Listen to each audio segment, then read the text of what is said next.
Ever just lie awake at night and wonder what it all means? Like, what's the point of this whole existence Oh, thing? yeah. We've all been there staring at the ceiling at 2 a.m. It's a universal human experience, right? And that's exactly what we're diving into today with Dr. Henry Cloud and his book, Why I Believe. Right. He doesn't shy away from those big questions. Not at all. Which is what makes this book so fascinating. He's coming at this as both a renowned psychologist and a person of faith. And it's that unique perspective that I think makes his take on faith so refreshing. He doesn't just offer feel-good platitudes. No, not at all. He really digs into the intellectual and emotional struggles so many of us face. Exactly. The doubts, the seeming contradictions, he's been there. So to really understand Cloud's perspective, we need to rewind a bit to his childhood in Mississippi. Okay, take us back. Picture this. He grows up in a loving, church-going family. His dad, get this, secretly ran a restaurant during World War II just to feed homesick soldiers. Wow, talk about compassion in action. Right. It speaks volumes about how faith wasn't just something they talked about. It was something they lived out. It was ingrained in their actions. Exactly. But then, life takes a turn when Cloud's 4 years old. He suddenly develops a serious hip problem. Oh, wow. At such a young age, too. I know. And get this, his mom hears what she believes is a voice telling her to drive 225 miles to a very specific hospital and surgeon. Hold on, 225 miles. That's a serious leap of faith. Right. But here's where it gets interesting. This wasn't just any random hospital. What do you mean? The surgeon she ends up seeing, he just happened to specialize in a groundbreaking new procedure for Cloud's exact condition. You've got to be kidding. Are you serious? In the recovery. It's swift, almost miraculous. Wow, that's incredible. So for young Cloud, this experience cements this idea of God directly intervening in his life. It's a pretty powerful experience to have as a kid. Right. But hold on, because teenage Cloud is about to have his world rocked again. Fast forward to college. He's this gifted golfer, like we're talking potential pro level. Okay, so he's got a bright future ahead of him. Exactly. And then, boom, persistent wrist injury forces him to face a heartbreaking truth, his golfing dreams. Over. Oh, wow, that's a tough break. That's a huge blow, right? And in the book, you really see Cloud's honesty about his struggle with doubt during this period. He's angry, depressed, questioning everything. It's like his whole world is turned upside down. Exactly. This isn't just about losing a sport. It's about losing his identity, his future, everything he's worked for. It's about losing a sense of purpose. Right. And this is a turning point for him. He finds himself walking into this quiet chapel at SMU, not just seeking comfort, he's looking for answers. Real answers. He's done with the surface level stuff. Yes. He's like, okay, God, if you're real, I need to see it. Prove it to me. That's a gutsy prayer. Right. Especially in college when you're surrounded by skepticism. And what happens next is, well, it's unexpected to say the least. Cloud's driving to his family's lake house, completely overwhelmed by this darkness. He's at a low point. The lowest, and then bam, he's hit with this wave of energy, a purely physical sensation. Out of nowhere. Completely. And for Cloud, he interprets this as God's presence. Interesting. So we could analyze this experience from a psychological standpoint, of course, but for Cloud, it was a lifeline, a sign. Right, it was a reminder that he wasn't alone in that moment of despair. But here's the thing about hope, right? It doesn't always magically erase our struggles. That's true. Life is messy. Exactly. And Cloud's story is a perfect example of that. Even with this renewed sense of faith, the depression, it doesn't go away. No. What happens? It actually gets worse when he moves back to Mississippi for a fresh start. Wow, you'd think that'd be the opposite. You would. But it's like, even with faith, life still throws curveballs, you know? Absolutely. And I think this part of Cloud's story is so important because he doesn't sugarcoat it. He's real about the struggle. Totally. He ends up hospitalized again, gets a misdiagnosis, the wrong meds. It's a whole thing. It sounds like he was going through it. That's got to be so disheartening, feeling like you're not being heard, especially in that kind of setting. It's the worst, right? But then just when things seem bleakest for Cloud, he has this string of what he calls God moments. Like these almost unbelievable coincidences. Oh, I love when those happen. It's like the universe is conspiring to help you out. Exactly. And these aren't just small coincidences either. Okay, remember Cloud's friend Edward, the one from the psych unit in Dallas? Yeah, I think so. Well, get this. Edward's brother-in-law, Bill, happens to know this renowned psychiatrist, Dr. Minerth. Wait, seriously, what a coincidence. I know, right? But it gets better. Bill's wife, Julie, she also just happens to have this feeling that Someone was supposed to come live with us. Get out! No way! You can't make this stuff up! I'm telling you, it's like divine intervention or something. It really does sound like it. Right. So Edward calls up Bill about Cloud, and boom, they both just know it's meant to be. Wow, that's amazing. Right. So Cloud moves in with him, starts seeing Dr. Meredith, and this is where his real healing journey begins. It's amazing how sometimes the right people just show up at the right time, you know? It's wild, right? And it really highlights something that Cloud emphasizes throughout the book, which is this idea that God often works through people. It's like that message in the chapel, God uses people too.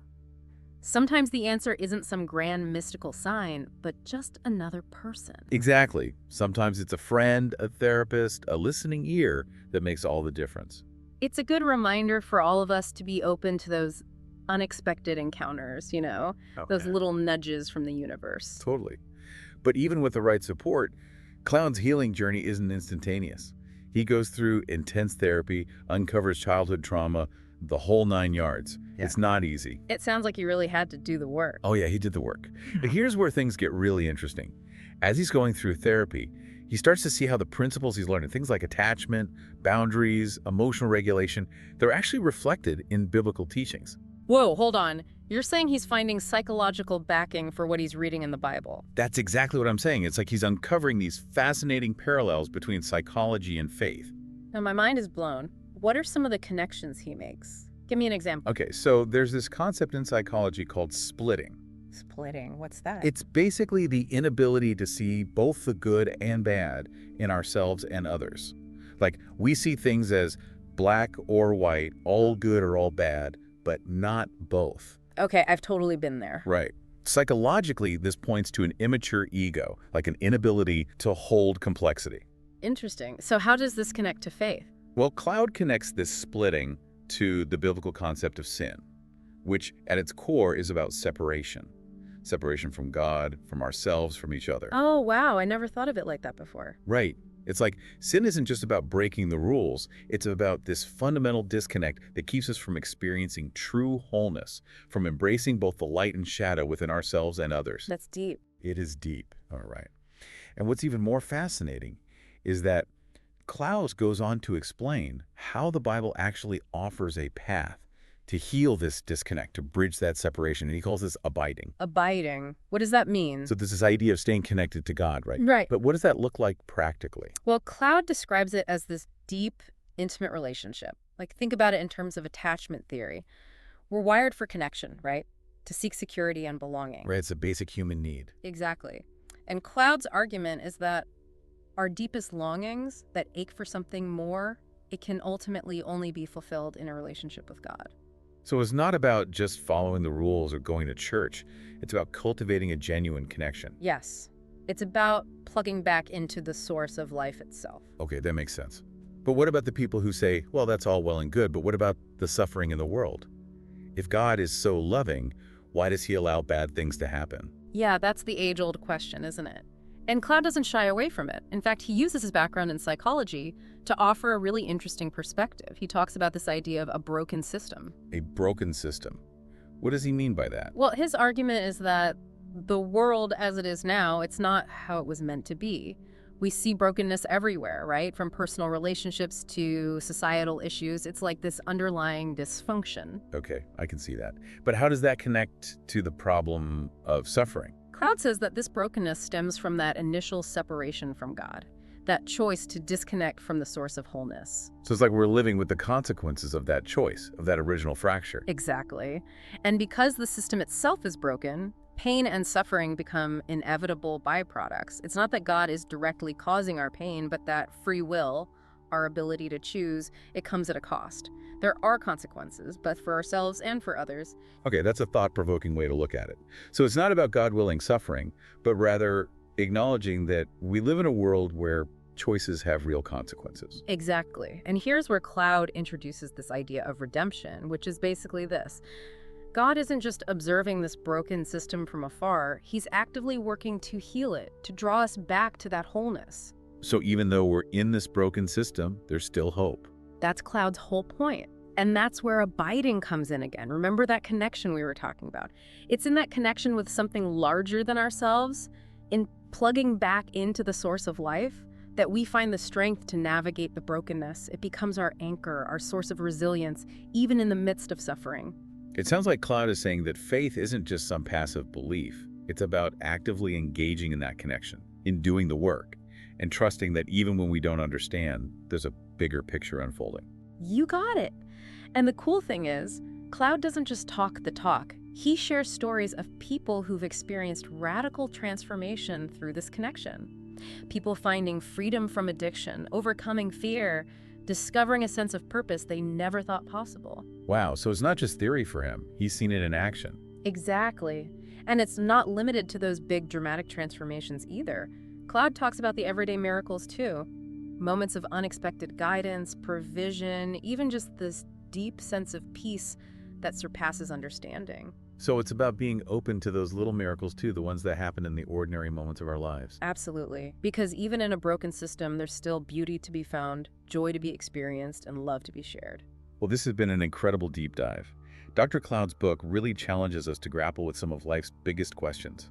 It's a powerful reminder that we're not alone in our doubts, our struggles, or our search for meaning. It's a conversation starter for sure, and I think at the end of the day, Cloud's message is one of hope. It is. A hope that's grounded in something bigger than ourselves. In the belief that even in the midst of brokenness, there's a force working for wholeness, for healing, for redemption. It's about embracing that mystery and seeing where it leads, you know. Absolutely. And on that note, if Dr. Cloud's insights have got your wheels turning, we want to hear from you. What resonated with you? What challenged you? Share your thoughts, questions, and experiences below. Who knows? Maybe your story will inspire someone else to take their own deep dive. Because at the end of the day, this is a conversation that deserves to continue.